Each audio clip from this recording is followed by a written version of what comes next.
Welcome. Thank you for coming to RBKC's Licensing Subcommittee, and thank you for attending. This hearing is being live streamed. I'm Councillor Janet Evans, and I'm chair of the Licensing Committee, and I will be chairing this meeting. The committee for this hearing comprises Councillor Priti Hud, Councillor Abdullahi, Noor, and me. We are joined by Paul Phelan from the Council's licensing team, our legal officer, Lindsay Lemasurier. Also with us are our committee officers, Holly Weaver, Daniela Heel, and Jerome Treherne. Before we start the hearing today, just a few ground rules.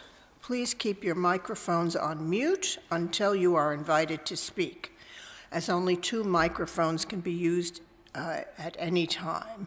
And please make sure your mobile phones are silent. Thank you. The case before us today is to grant a license for the Pig's Ear, 35 Old Church Street, SW3 5BS. Now, for declarations of interest, I confirm that I have no declaration of interest to make, and I ask my other members, do you have any declarations to make? Councillor Hud? Yes, Chair, I know Reverend Max Bayliss, but I haven't been in touch with him, or neither have I discussed this case. Thank you. And Councillor Noor? Good morning, Chair. I have no interest on this case. Thank you. Thank you. For clarity, I will outline the procedure of this meeting, which has already been circulated with the papers. First, the licensing officer, Mr. Phelan, will give a brief outline of the application. Please, could you confirm your attendance? Good morning, Chair. Present. Good morning. Thank you.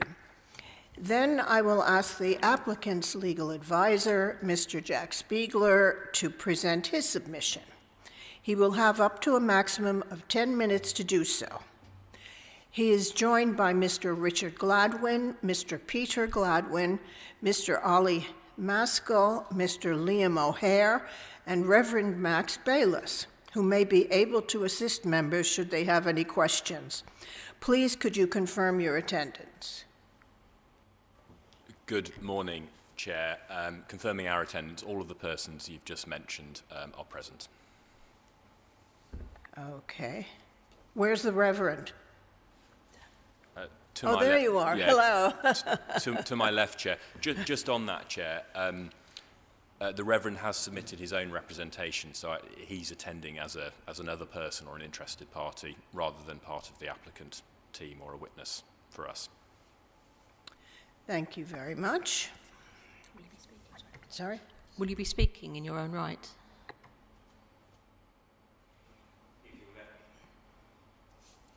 Will you bless the procedure? Okay. It has to be fair, both sides.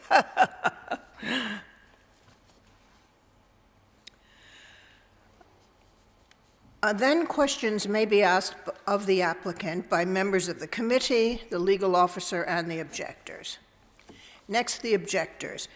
Mr. Matthew Hammond is not attending. Mr. Elmar Gasimov and Mr. John Soden, thank you. They'll present their objections. They will have up to a maximum of 10 minutes each to do so. Please, could you all confirm your attendance? Thank you. Then questions may be asked of the objectors by members of the committee, the legal officer, and the applicant. After this, we will ask our legal officer, Ms. Lemasurier, to deal with any further questions she may have, and then she will lead on the draft conditions session. The list of potential conditions has been circulated to all of the parties prior to the hearing. Please, could you confirm your attendance? Present, Chair. Thank you. Finally, we will turn to the governance team to see if any issues have been raised that we need to consider. There will be no summing up, and the meeting will end. I would like to remind everyone that the committee has read the papers, which comprises the main pack, and the additional submissions from the applicant and the objector that have been circulated to the parties, so there is no need to repeat their content. But please do draw our attention to certain points and pages. Please note that the 3 video clips submitted by the objector have only been circulated to the committee and the applicant, to the committee and the applicant, as they have not been anonymized. However, they may be shown during the meeting. I will now turn over to our solicitor to discuss what can be admitted, because quite a few of the things were submitted late. Thank you, Chair. This morning, the councillors haven't seen this yet, but, excuse me, Mr Hammond has added to his evidence an email from Victoria Neve. The councillors haven't seen it yet, but it's been circulated to all the parties. The councillors will go into a 5-minute adjournment to consider whether to admit it, but it's been circulated to all of you. Are you happy for them? Do you have any comments on it at this stage? Thank you for the opportunity to comment. The applicant does not object to its admission this morning, if that assists, but if it is admitted, we'd welcome the opportunity just to address you on it for a minute or two. That's fine, thank you. Thank you. I suggest, before we get going, we have a very short 5-minute break for the councillors to have a quick read and to confirm whether they're happy to admit it. Do you have any comments? I mean, presumably it's from one of the objectors. No, we don't have any comments. It was sent only yesterday because the lady doesn't actually live there full time. But as soon as she found out, we basically she got in touch with us. So therefore. Okay, thank you. Right, we'll have a very short break. Also, in terms of the videos, you've seen them. Sorry, Mr. Spiegel, you've seen the 3 video clips, presumably. I think 2 of them are duplicated, I believe. Have you both seen the video clips submitted? Yes, I submitted them. And Yes. Mr. Soden, have you seen them? Okay, so we can show them again briefly. Obviously, during the live stream, it won't be screened during the live stream, so because of the anonymity issue. Right, if you could just give us 5 minutes, and then we'll come back on this point, and then we'll get going. Yeah, and in the meantime, you can discuss among yourselves. Okay, thank you.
Thank you.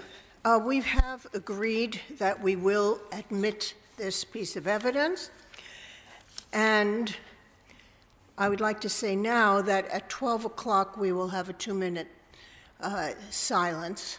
We'll stand and have 2 minutes of silence in honor of those who've fallen for the country. Thank you. Mr. Phelan, can you outline the case for us and advise if there has been any additional documentation which we just addressed? Chair, members of the subcommittee, good morning. The matter before you today is an application by Local and Wild Chelsea Limited for the grant of a premises licence in respect of the Pig's Ear, 35 Old Church Street, London, SW3 5BS. The premises currently trades with a premises licence held by Local and Wild Chelsea Limited, which has been in operation since at least 2005. The current licence permits late night refreshment, recorded music and regulated entertainment for private use indoors, and sales of alcohol both on and off the premises on the ground and first floors. The application before you today is for the grant of a new premises licence on the same terms as the existing licence for the ground and first floors, with the addition of the second floor function room. A list comparing the currently permitted activities and timings with those sought by way of this new grant application is included at pages 6 and 7 of today's report. For reference, a copy of the existing licence has been attached at Appendix A, with a copy of the grant application attached at Appendix B. The supporting plan for the grant application is attached at Appendix C. This application has attracted a total of 4 representations which oppose the grant application. For clarity, Chair, the report refers to 3 representations which oppose the grant. I can confirm that an additional representation from a Mr. Soden was not included in the papers due to a technical issue with the licensing team's inbox. A summary of the 3 representations is included at pages 9 to 11, with 4 copies attached at Appendix D. A copy of Mr. Soden's representation was circulated to relevant parties yesterday, Chair. The licensing authority has also received an additional 11 representations which are in support of the grant application. A summary of these representations which are in support of the application are included at pages 11 and 12, with 4 copies attached at Appendix E. The premises has been the subject of 4 noise nuisance complaints in the preceding 24-month period. Details of these complaints are attached at Appendix F. The premises has also been the subject of 2 temporary event notices within the preceding 12 months. And no comments have been received from the Planning Department in connection with this application for the grant of a premises licence. Finally, Chair, I can confirm that the following additional documents were circulated ahead of this hearing. At the request of the applicant, the applicant's additional submission was circulated on the 2nd of May. At the request of the objectors, 3 videos showing the external area of the Pig's Ear were circulated on the 6th of May. An additional bundle from an objector referencing tabs 1 to 8 was also circulated on the 6th of May. And then we move on to the additional comments from Mr. Hammond, which were shared yesterday, Chair, and just approved by the committee a moment ago. You'll now hear from the applicant and those who have made representations. I'm happy to provide any further clarification as required. Thank you, Chair. I'll leave it there for now. Thank you. What I would like to see, can you put up the diagrams of the premises, please? That way you can refer to it and you can refer to it. We could see what you're talking about.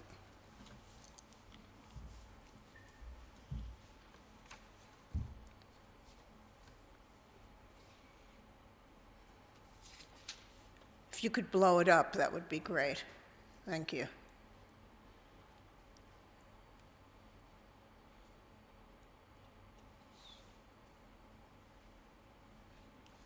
Excellent.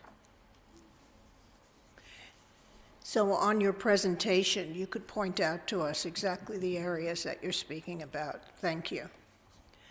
Now for the applicant's case. Mr. Spiegler, please can you advise if there have been any amendments to your application? No amendments to the application, Chair. Thank you. Can you now present your submission, please? And you have up to 10 minutes to do so. Thank you, Chair. The premises has operated as a modest local pub since a long time before 2005, in fact since the 17th century. Despite those hundreds of years of trading, with the sad backdrop of about 1 pub every week going out of business in England and Wales, the pub was sadly at risk of closing before the applicant took over a year ago. The applicant company, the Gladwin family, feel privileged in their role as custodians of this historical local asset and are grateful to all the support from the local community, including those speaking in opposition today, during their first year of trade. With a lot of hard work and dedication, we are happy to say that the pub has been revitalised, albeit without interfering with its tradition as a historical local public house. In order to safeguard its future viability for years to come, in increasingly difficult times for publicans, the applicant is respectfully asking you to please grant this application to authorise the occasional use of the second floor for small private functions of a capacity of no more than 24. And for the avoidance of any doubt, Chair, that is the full extent of the proposals. There is no intention whatsoever to change the existing terms of the licence in respect of the lower floors. And helpfully on screen now, you can see the floor plan for the existing ground floor, no change there. I think the next page will show you the first floor, again, no change there. And then the slide after that will show you the proposed second floor. Tab 1 of the supplemental pack includes a short presentation on the look and feel of the pub and the second floor with an indicative menu for the type of private dinners the applicant would like to host, as well as occasional small intimate gatherings and get-togethers. You've heard that the applicant has already hosted a number of these type of events until midnight under 10s listed in Appendix G of your report. Those events went well, provided a proof of concept, and importantly for you, went ahead without complaint, meaning they are useful evidence for you to rely upon today. Following those 10s, the applicant embarked on a programme of stakeholder engagement to consult with local residents. You can find more details about that at tab 8 of the supplemental pack. The applicant listened to feedback and as a result pro-offered the 5 new conditions specifically in relation to the second floor to tightly control its use, and they're at page 9 of your report. Those conditions prevent the second floor from becoming an extension of the existing pub operation for walk-ins, meaning it will be used for private, pre-booked functions only with a maximum capacity of 24. It's within the existing ground floor hours rather than midnight, as per the 10s. There's no regulated entertainment, and there are requirements to safeguard the privacy of local residents and property owners. The applicant is confident that the additional conditions offered, as well as the operational management plans, address the primary concerns of the 3 or 4 local property owners and residents. And if I may, I'll briefly expand upon those on how the applicant seeks to address all of those concerns, helpfully summarised at pages 9 to 11. Firstly, concerns about compliance and the impact of the proposed function room on local residents. The applicant accepts and apologises for some teething problems during the first few weeks of trade last year, as well as the unseasonably warm period during April this year. They would like to confirm their commitment to you and the interested parties, their dedication to compliance with the conditions and the operational management procedures in the supplemental pack. As evidence, Chair, we say, by the lack of substantiated complaints for close to a year now, until in fact this application was made, and importantly no complaints during the recent 10s or the entirety of last summer. Secondly, concerns about intoxicated customers and an allegation of underage drinking. Chair, the applicant of course takes their responsibilities in respect to the responsible supply of alcohol and safeguarding extremely seriously. Also relevant to note is the Gladwin family's decades of experience in farming, catering and restaurants. A significant part of the business model, and indeed the second floor, is to encourage the guests to enjoy the family's menu of farm-to-fork produce, and in doing so, promote dining as well as drinking. Thirdly, there are some planning-related concerns, Chair, you'll have seen, and respectfully, not a matter for you today. Fourthly, concerns about the privacy of property owners and local residents on Polton Street. The applicant has offered condition 15 at page 9 to protect the privacy of neighbouring premises. Concerns remain, Chair, so the applicant went even further than that and has provided you with the GIA overlooking report at tab 6 to confirm these concerns are comprehensively addressed. Finally, Chair, we anticipate that you will hear more from the interested parties on external drinking. The underlying purpose of this application is, of course, to allow a maximum of 24 more customers inside the premises rather than outside. The applicant simply seeks to maintain the existing conditions relating to the use of the external area, which were deemed appropriate by the licensing authority when previously imposed, and we say remain appropriate today.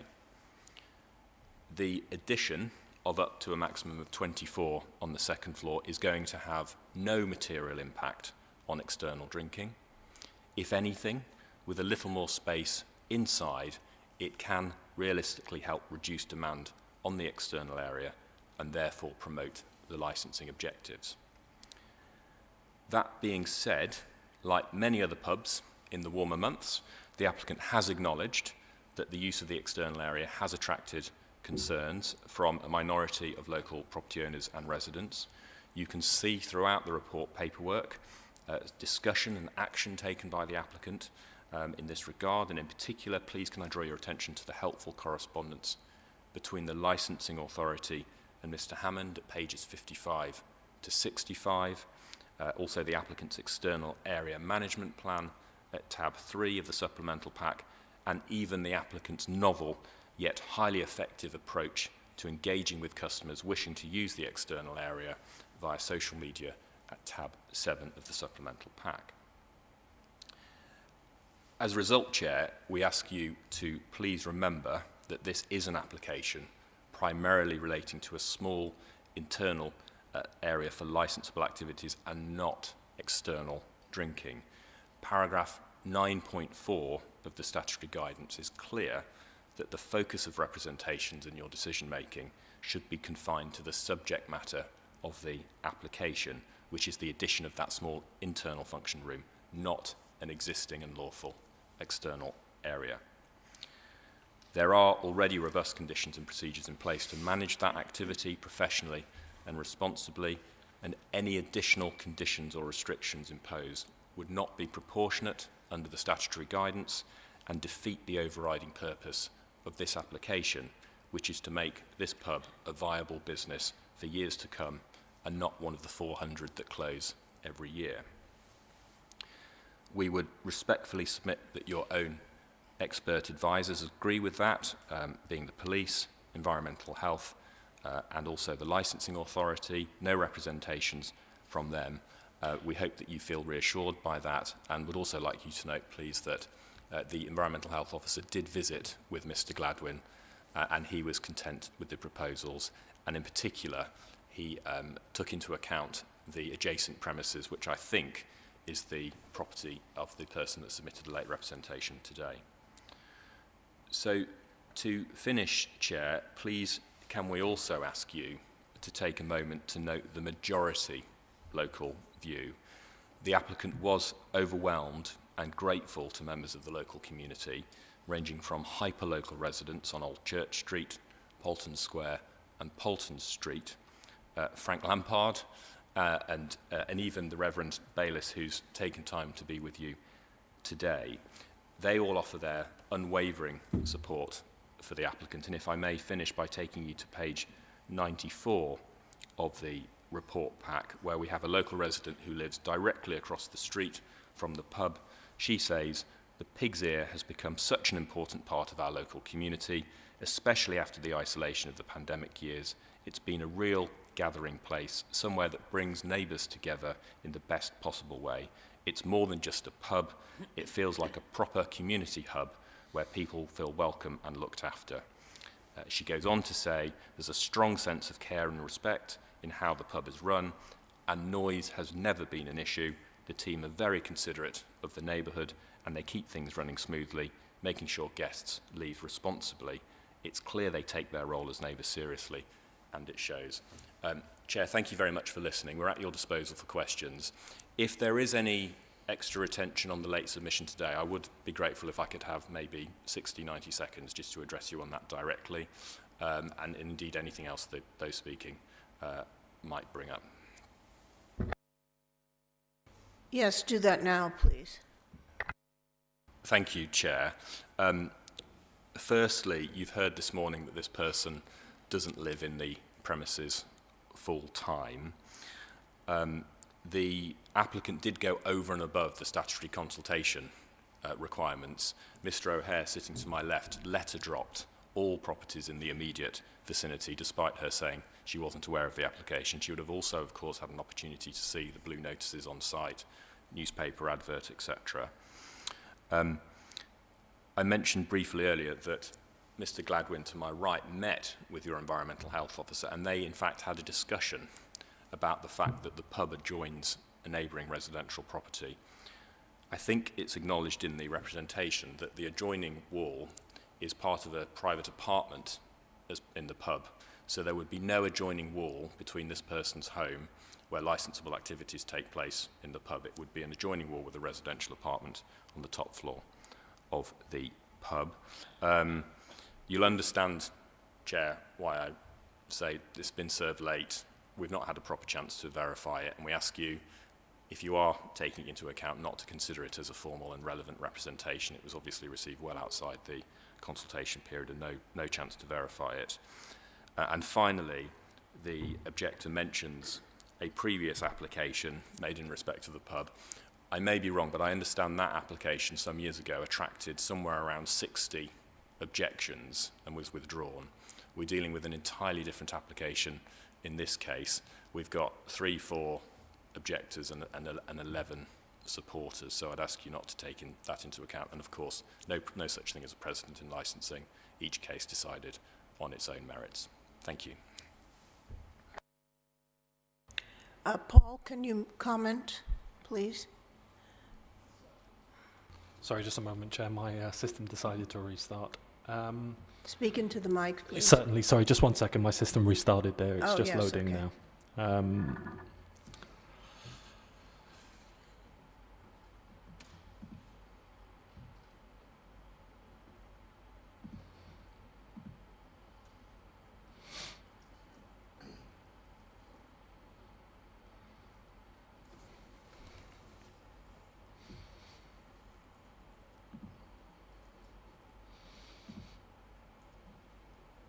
So just to confirm, Chair, there was a previous application for the second floor in 2022 made by the previous operator.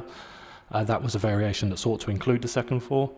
Noise at the time advised that the application was premature, but did not make a representation. The applicant at the time took the advice and withdrew that application. Essentially, Chair, the noise officer did visit the premises. During that visit, he did ascertain that his condition suggested was not needed, and he subsequently withdrew his representation to this application today. Thank you. Do you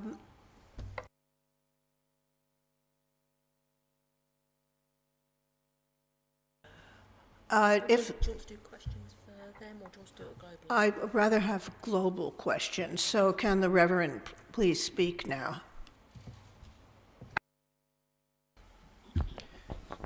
Thank you, Chair and Subcommittee. It's very kind of you all to put up with me saying a few words this morning in support of this application. I've been amazed in the last couple of years to see the transformation on Old Church Street brought around really by the Gladwin brothers taking over this pub. When I first arrived, there could not possibly have ever been a noise complaint about the old Chelsea Pig because no one was ever in there. I tried to buy a drink there once and was looked at aghast as if no one should actually walk in through the front door. But the second that these chaps turned up, the communication has been extraordinary. We were all invited as residents to go and have free drinks and bits of their farm to fork food, and the communication started there. And from then they've always said any issues, any kind of complaints, we want to take our community responsibility very seriously, and I've seen nothing but that. And even on Saturday I was talking to a long-term resident on the street about something else really, and he brought up how he was amazed at the transformation that the Pig's Ear has brought to his end of Old Church Street, and that he regularly dines there and finds, and I've noticed parishioners and families playing board games of an evening. It's quite sweet, really. The noise has not been anything I've been confronted with.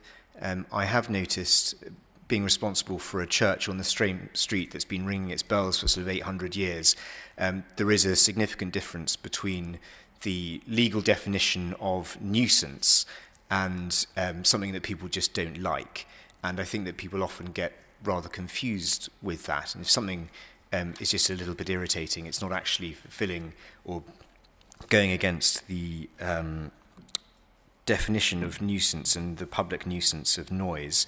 And so I can't see, and I've said in my letter, any compelling breaches. Indeed, everything that they are doing with this application and with this private room seems to be to support the protection of children, to support privacy and the concerns of comfort and protection of people's property with the screening that they have.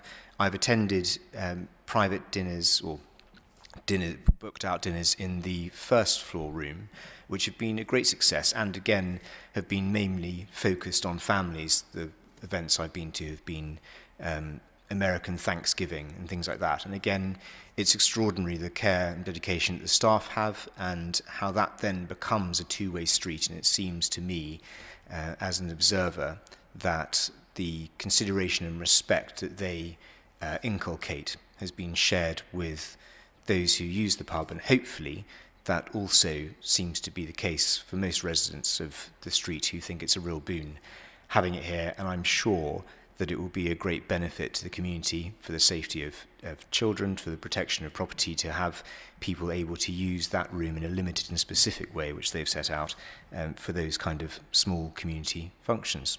Very grateful for your time, and I'm obviously keen to try to blunder out any answers to questions that you might have.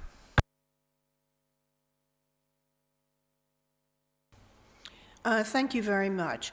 Could I just ask, before we start the questions, can you tell us the streets? It's very hard to read that from here. And where is that wall that we're talking about? Yeah, so we're on the ground floor at the moment, Yep. Chair. Mr. Gladwell will correct me if I've got this wrong. Where you can see ground floor, that is Poulton Street. And then the other street towards the right-hand side, where your cursor is Old Church Street. And then if we could please move to the next tab. That's the existing license plan. You can see the second floor there. In fact, we can stay on there. So the big empty white space on the second floor, that's obviously not licensed, there's no red line. We're seeking to license that. You'll have a separate plan for that. But you can see on that plan towards the top, on the second floor, an apartment. I think traditionally the publican's accommodation. And it's our understanding that the local resident or person who owns the property next door shares a party wall with that apartment. So there's some distance between her party wall there, yes, at the top, and where we're proposing licensable activities until 11 p.m. only and no regulated entertainment. Thank you.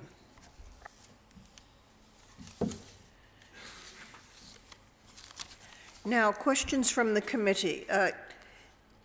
Councillor Hudd. Thank you, Chair. Thank you, Mrs. Spiegler. I just have a couple of questions. You say for the second floor, the maximum capacity is 24. Yes, that's correct. Right, okay. And I'm so sorry to interrupt. It's been assessed as safe as 24. That's the absolute maximum. When there's an event on, it probably won't be 24 each and every event. It might be 6, it might be 10, it might be 20. Occasionally it might be 24. But no greater than 24? Correct, and we've offered a condition to that effect.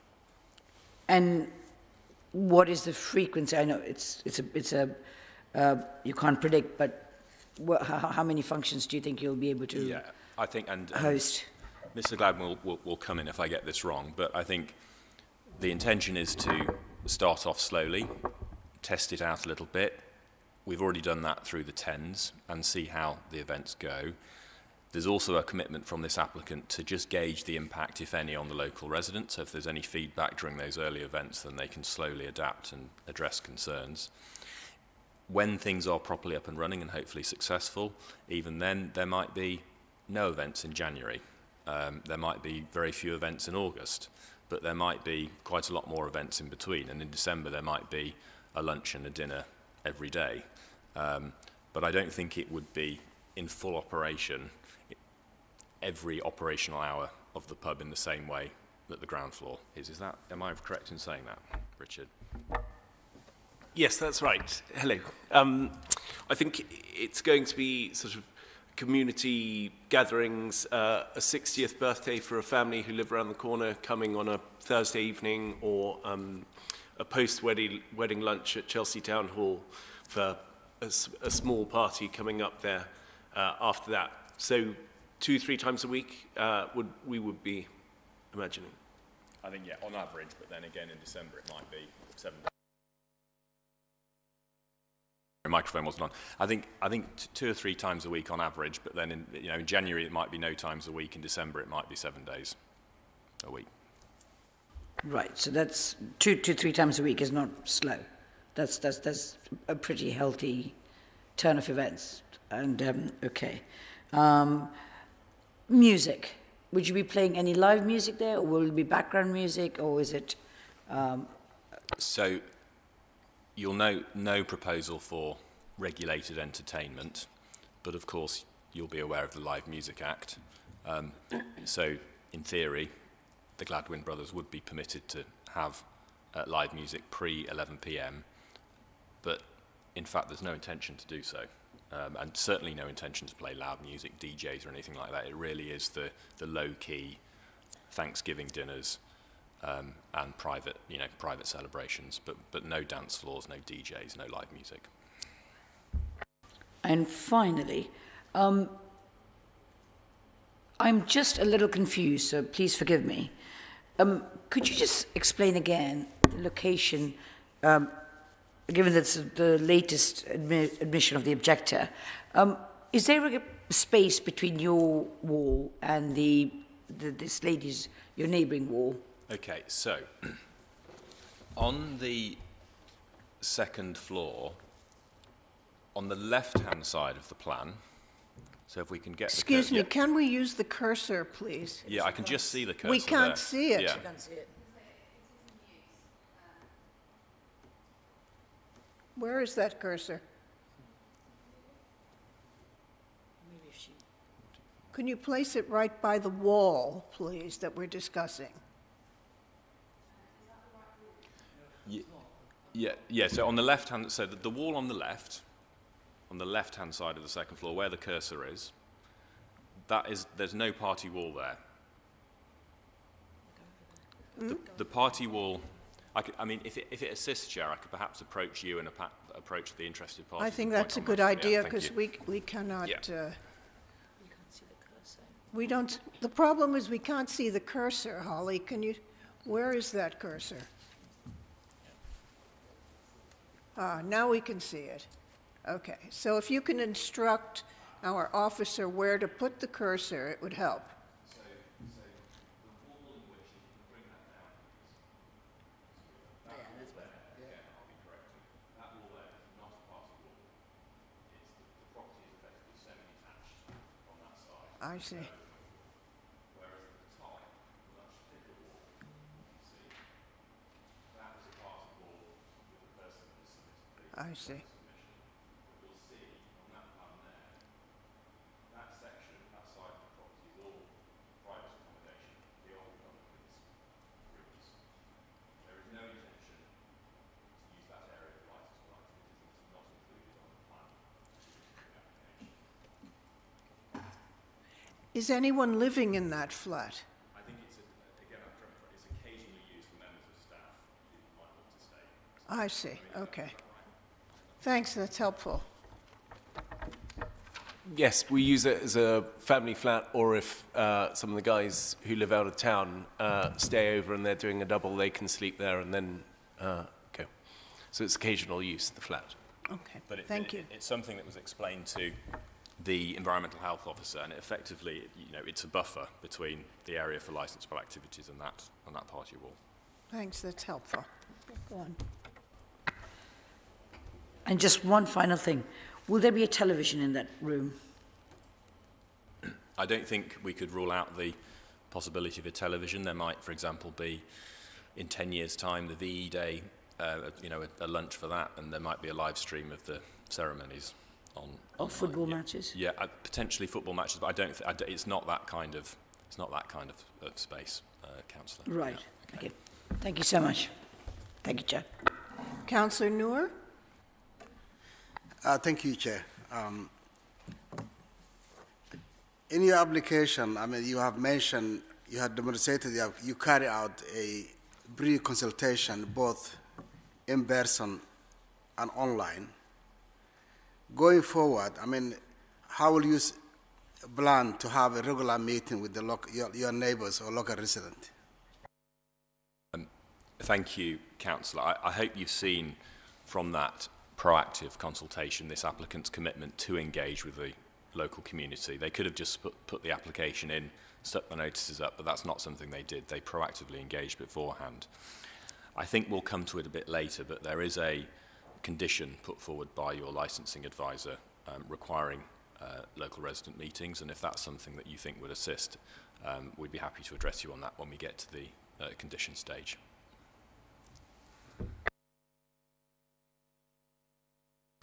Thank you. My second question is, it's not part of the application, but I just want to find out if you can explain the layout of your basement and its use. Yes, thank you, Councillor. So there was some, I think, initial misunderstanding from some of the interested parties, because when you looked at the application summary on the register, the premises was listed as basement to second floor, and some local residents thought that might mean there's an intention to use the basement for licensable activities. I think, Mr. Phelan will correct me if I'm wrong, the only reason the word basement was mentioned is simply because on the existing licence plan, the basement is shown, albeit not within the area for front of house licensable activities. It's all your traditional pub, back of house cellar. It is like that at the moment. It's been like that for, I think, hundreds of years, and there's no intention to change that, and it's deliberately not included as a front of house space for the purposes of this application. Thank you. I've got one more, Chair. You've been running the current provider for now a year almost. Have you been involved in other businesses in the area before taking over this one? Yes, hello. Yes, we have 2 restaurants within the borough and 2 other restaurants outside of the borough.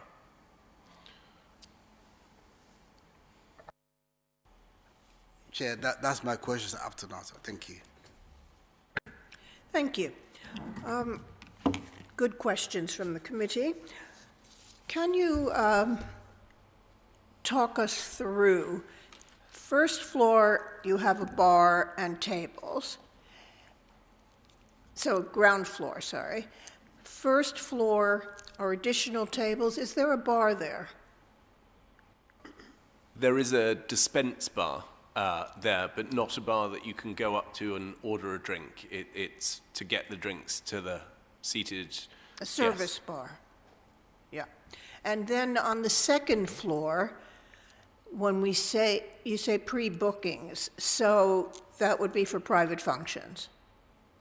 And there will be a service bar there to service the dinner party or whatever. Yes, there will be a little service bar there as well, but again, it's not like a pub bar which you go up to and order a drink. It's to get the drinks in cold and serve them from there. Okay. Now tell us the flow of activity. If the Reverend is having a christening, they come from the church, be during the day, because I see some of the videos, et cetera. So let's say there's 35 people come along, they come to the pub. Where will they go? They'll go inside the bar, order a drink, correct? Yes, that's correct. So if it was 35 people, then it's most likely that it would be pre-booked on the Right. first floor for a meal. The first floor, yeah. Yeah. Okay. We couldn't fit that upstairs on the second floor. Right. Yeah. Okay, so that would be a seated.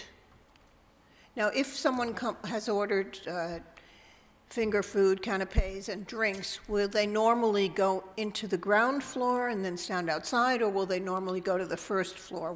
How do you try to manage the traffic that way? No. Again, if it was pre-booking, then we would have had a pre-booked drinks order, which would be on the first floor for 35 people, or less than 24 people on the second floor, and that's where they would go to get their drink. They wouldn't be loitering outside or in the main pub, which is open as a public bar. Okay, and how are you managing the traffic on the pavement? And how can you improve? Yeah, sorry, over to you in a second, Richard. I'm sure you've seen it, Chair. There's the external area management plan at tab 3, I think, of the supplemental pack, and then perhaps if you'd like to hear from Mr. Gladwin directly on how that's being managed as well. So we've rewritten our external area management plan recently because with the warm April we got caught out, and we will see on the videos how caught out we got that one very hot weekend in early April. What we've done is put around the pub capacities against the window ledges in order for people to stand one by one round rather than crowding in groups. Additionally to this, we have our own in-house security team, Kenny and his pal, and they are booked in when we know it's going to be warm weather outside to manage the people.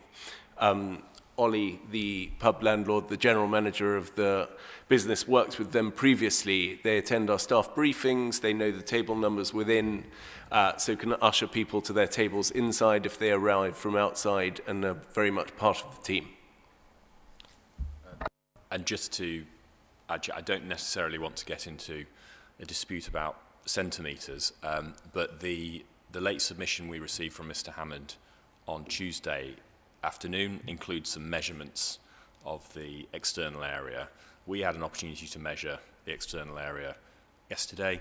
It's a bit bigger, we think, than Mr. Hammond presents it, but the applicant is confident with these enhanced external area management procedures, it can be managed professionally and responsibly. You'll also see at tab 7 of the supplemental pack how the applicant is engaging with customers wanting to use the external area, and with some really positive, completely unsolicited feedback, which we've included in the report pack. And also, just very important to note, and we may come to this when we talk about conditions, you've heard from Mr. Gladwin, and also it's in the external area management plan.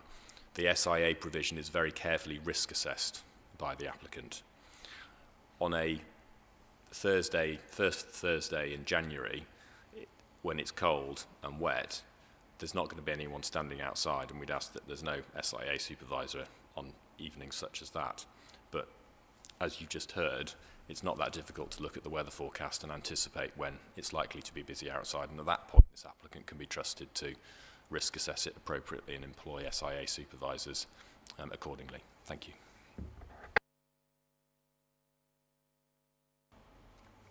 Now, how many of your own events do you have, and are they advertised on social media?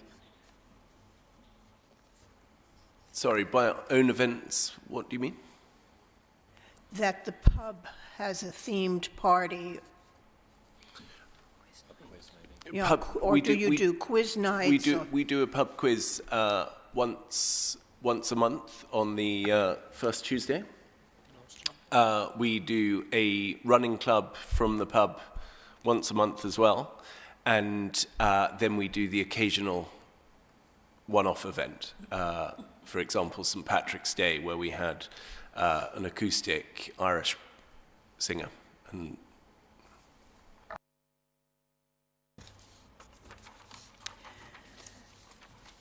Thank you. Now, any questions from our legal officer?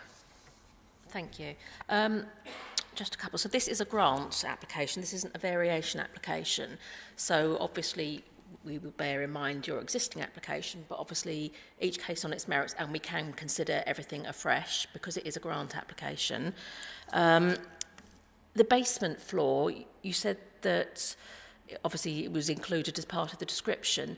So no licensable activities whatsoever will be taking place in the basement floor, and no customer access. Can you just clarify that, please? So I guess just to be a bit lawyer to lawyer for a moment, if everyone else doesn't mind, definitely no front of house licensable activities.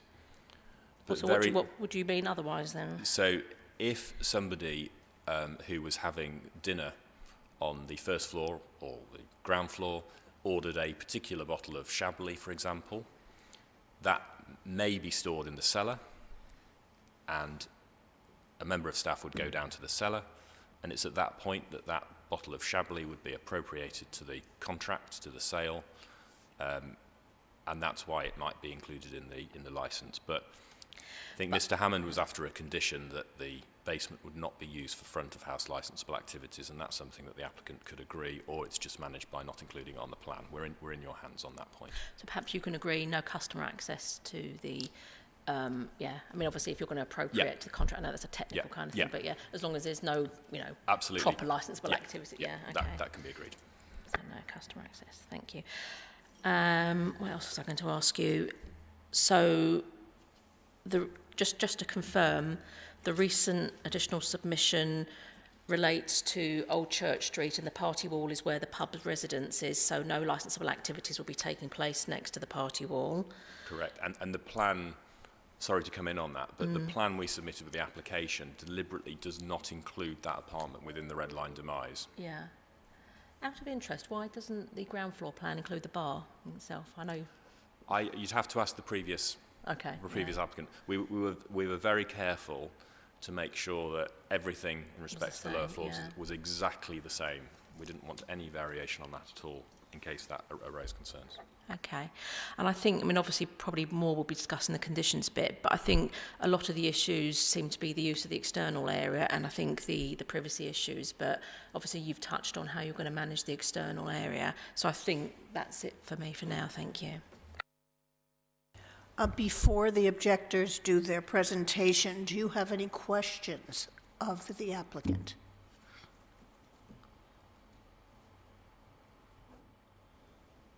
Yes, I have one question. Speak into the microphone, please. Yes, I have one question. Could you please just highlight a bit more on how you've done the consultation period and how you've engaged with residents? If I can come in on the statutory element of that consultation process, and then I'm going to ask Mr. O'Hare to talk to the committee about the pre-application consultation, which was over and above the statutory requirement. As part of the statutory requirement, and it's outlined in the report, a blue notice was displayed on each frontage of the pub. You may have seen it yourself. The application is also advertised in the local newspaper and on RBKC's register. Representations were made. Of course, you made one yourself. And during that process, we listened to that feedback. You may have received a letter sent via the licensing authority from the applicant offering another opportunity to engage. We didn't receive any responses to that, and then we're here now. But before that, I'll hand over to Mr. O'Hare to talk through exactly what he did. Thank you very much, and hello again. The pre-application stakeholder engagement, I was instructed on behalf of the Gladwin family, because of the history of the previous application for a variation. There were 60 letters of objection, and the application, I believe, was withdrawn. So the family understood that work needed to be done, but they needed to know what kind of work was done. So I was brought in. I have a company, City Halo, and as well as doing licensing and placemaking, we also do stakeholder engagement. And really, that is because stakeholder engagement is critical for residents to understand best any application that's going to be made outside of the 28-day consultation period, which feels like a less and less amount of time for people to consider applications these days. So I pitched a strategy to the family. The family agreed, and that strategy you'll find in tab 8 was to do it the old way, which was to write a very friendly letter, using it as a bit of publicity for people who maybe haven't come to the pub in a while, and just a very friendly extension to come in, see the pub, meet the family, say hello, and then we would talk about what our plans were. They weren't concrete, but we wanted to show people the room so that they could understand the scale, and then listen to what their comments were and try and gather some letters of support as well. But more importantly, directly address any concerns or anxieties that residents had as best I could. Does that answer your question? Yes, in a way. I mean, I was... Sorry, I can't hear... Sorry, yes. It does, but I was part of those consultation period that you had, especially in the first one where I was present. It didn't feel like a proper consultation. It felt more that you were sort of trying to convince us and trying to get us to agree to a version of what you put out, rather than really taking into account. So I would like the chair and the councils to actually note this. Also, you mentioned supporters, which is the 11 supporters earlier. One of the things I found is if you look at the actual map where the supporters were coming from, in the immediate vicinity of the pub, you would actually have mostly people who have objected, indeed if they were aware of it. So one of the key pieces of evidence was sort of submitted this morning. And there's also a bit of... Mr. Gassimov, I think now, why don't we start your presentation? Yes. Because that was a question session of the applicant. Okay. And he answered your question. And if you have any objections to what he said, put that into your presentation, sure. please. And please speak up into the mic. I'll try my best. Thank you, Chair. Mr. Soden, did you have any questions of the applicant? No. Thank you. Okay.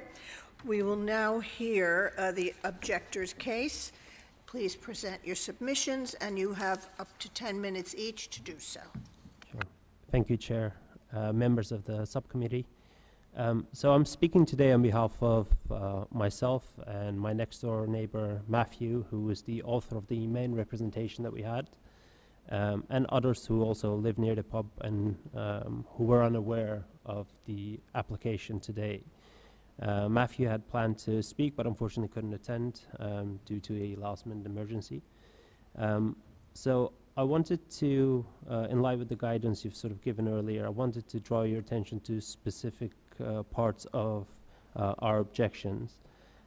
Let me start by saying that we do not oppose the pub's operation within its historic footprint, namely the ground and first floors, and under conditions consistent with its long-standing use.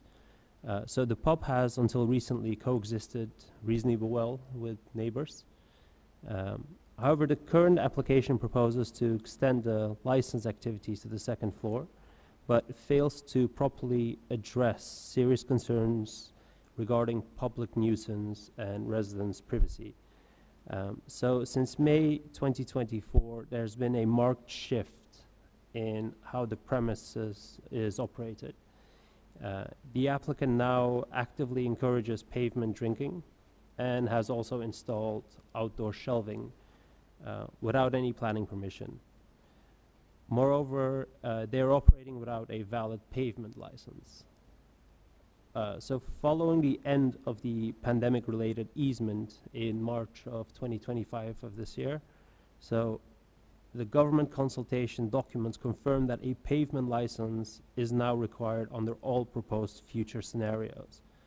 Off-sales are to be limited to takeaway and delivery only, even when combined with a non-license. And we've sent these documents to the licensing officers as well, but have yet to receive any clarification, despite our repeated emails. Setting this aside, the pub is located in an almost entirely residential area with houses directly adjacent, sharing party walls, and directly opposite at a distance of less than 10 meters.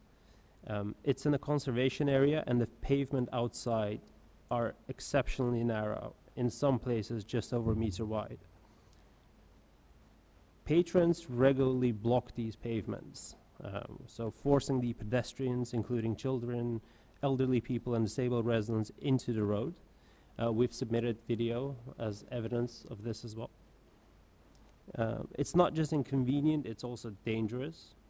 It breaches the fire safety regulations, the Equalities Act, and indeed RBKC's own policy requiring a minimum of 1.5 meters of clear pedestrian space of all times.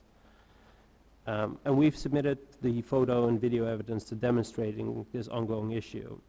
Although the applicant has recently also submitted a pavement policy allowing up to 26 patrons outside, this is clearly unworkable. The photos and plans submitted show that it's physically impossible to accommodate 26 people while maintaining the legally required 1.5 meters of clear access.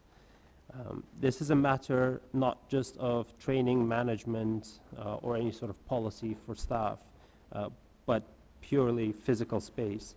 The pavement is simply not wide enough to support this type of use. In the video submitted, even with the SIA accredited door supervisor present, there are 2 near misses between the vehicles and the patrons within the space of a single minute. You would also see that some of the pedestrians had to almost swerve into the road to avoid the crowds.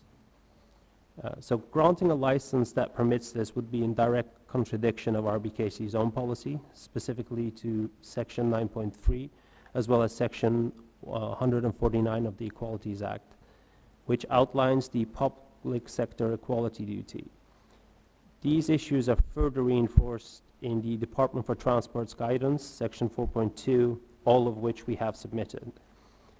On the matter of privacy, the applicant's own report admit that patrons on both the first and the second floors have a direct line of sight into residents' bedrooms and bathrooms.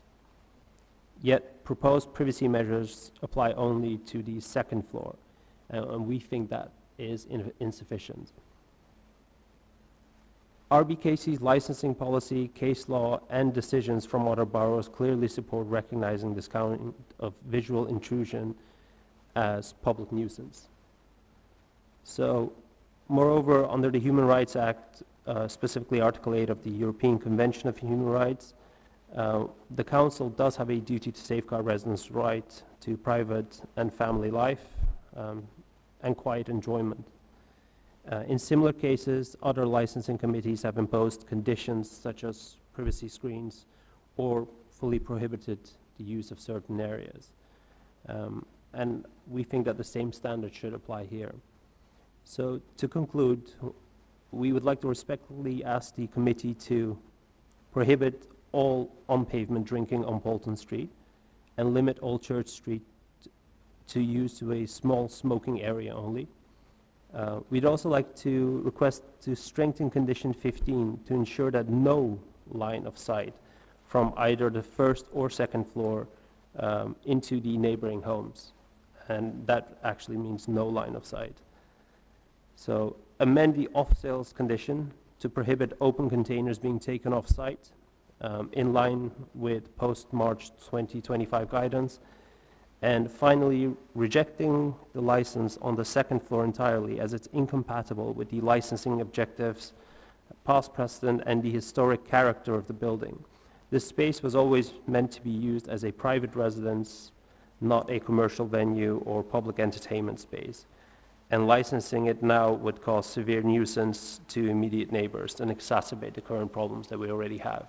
Adding an extra 24 patrons on top, inevitably in the summer months, would allow them to congregate outside and cause more of the problems that we already have. So just coming back to the 11 supporters, some of them have a conflict of interest because they are the owner. Others don't actually live in the immediate vicinity. But the people who live in the immediate vicinity, they object to it. So I'd also like to draw your attention to the representation that we've made by Mr. Hammond. That includes all of the calculations as well that were referenced earlier. And personally, there's been a bit of a history of where the applicant hasn't really. I've had a personal issue basically where I was involved in an altercation with the applicant and his friends outside when I was just throwing my trash away. There's a history of non-compliance, and I essentially kind of faced the full brunt of it, where I was verbally abused by the applicant, who was just standing there, also intoxicated. So there are some good things, but there are many things that I think they need to still sort of work on. So that was for me. Thank you. Do you want to see the videos now, or does Mr. Soden want to speak?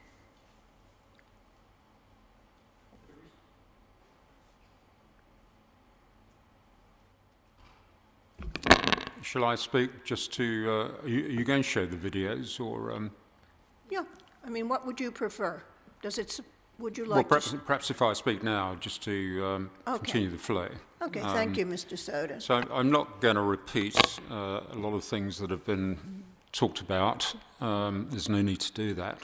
But I would draw some observations just to add extra colour to what we're discussing and the application. The thing that needs to be emphasised, and I think the Pig's Ear and the area is probably pretty different to any other pub I know in Chelsea, in the borough, certainly in our immediate area. It's on the corner of Old Church Street and Polton Street. Both are very narrow streets. The buildings go up to 4 or 5 stories high, and as a result, any noise is reverberates around and is amplified. So it's a special area in that regard, and doesn't lend itself readily to what you might consider normal outside drinking outside public houses and so on.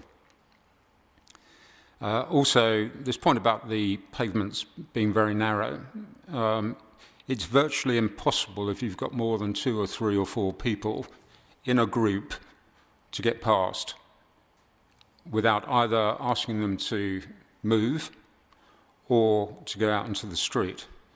I think as residents, we're, speaking personally, I know people would want to drink outside, and I can understand why the pub would wish to encourage it. But it is a question of degree. It's also a question of how you actually manage the problem, because it is a problem.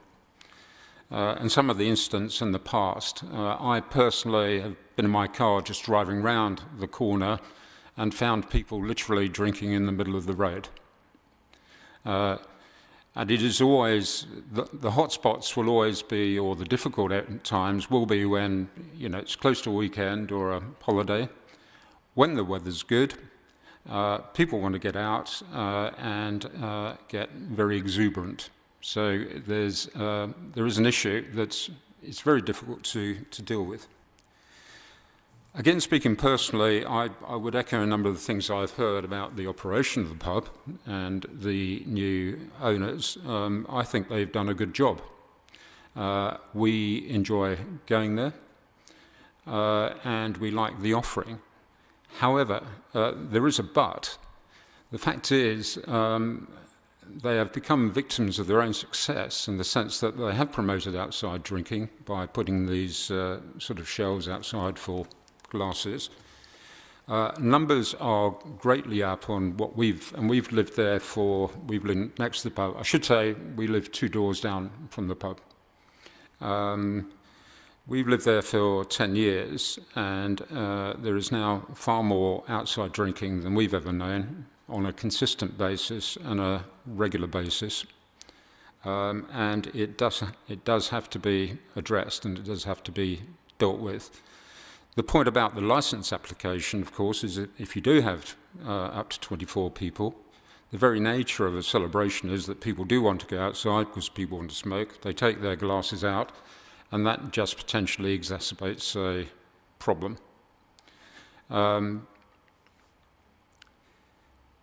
I don't think I'll say more, actually. I'll risk of repeating what's already been done. But in terms of I'd be very interested to see the outside drinking management plan.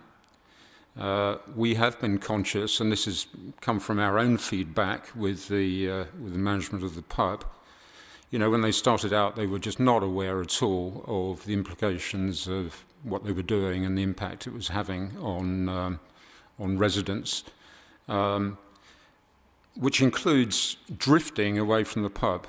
So we're 2 doors down, but what we've had in the past, and it can easily happen, in one instance, is that people come along, they drift away from the pub, they bring their drinks, they have cigarettes, they start taking selfies outside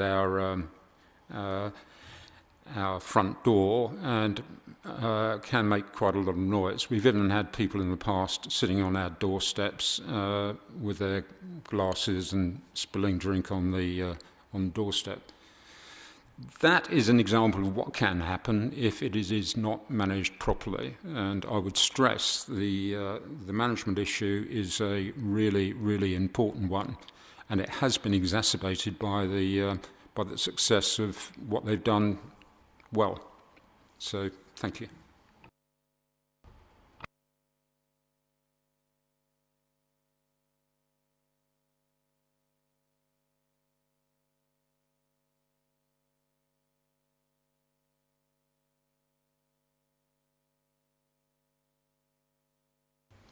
Okay, we'll show the videos now.